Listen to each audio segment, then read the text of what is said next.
We are now joined by Tanveer Gill and Danish Khan from London with ground reports of that big Brexit vote. Tanveer, let's take it across to you first. Tell us, how's the atmosphere over there in the UK? You're in London. Also, what's the likely impact of the referendum on India?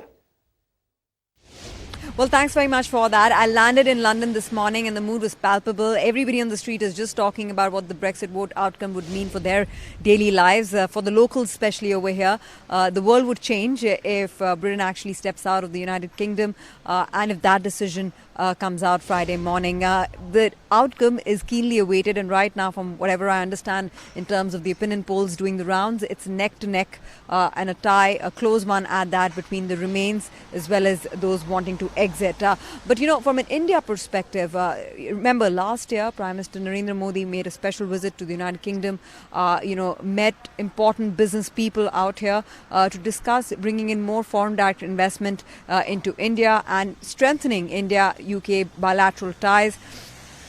The direct impact as of now really stems from the fact that for a lot of Indian companies, headquartered in London, they see London as the first stop to really exposing themselves or building their business into Europe. In fact, we've had some of the government officials also outline how London is really the gateway to Europe for a lot of Indian businesses.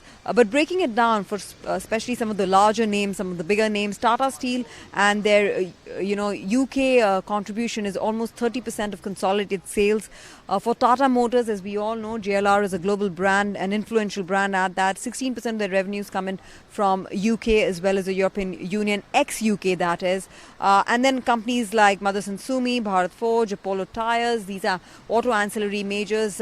They also have a significant exposure to Europe as well as the UK. So there is a lot at stake because, they would essentially, an exit from the European Union would mean that they need to rework how they do business in Europe. They have to establish new ground, new offices in Europe, look at targeting the UK market separately than that of the European Union. It would bring about change in strategy and execution for a lot of Indian businesses having exposure to the UK and European markets. But we'll have to wait and watch how it pans out, as they are also closely monitoring this situation. Find us on Facebook at facebook.com/ETNow and don't forget to click the like button. You can also follow us on Twitter at ETNowLive. To stay updated with all our programming, hit the subscribe button on our YouTube channel by logging on to youtube.com/user/ETNow.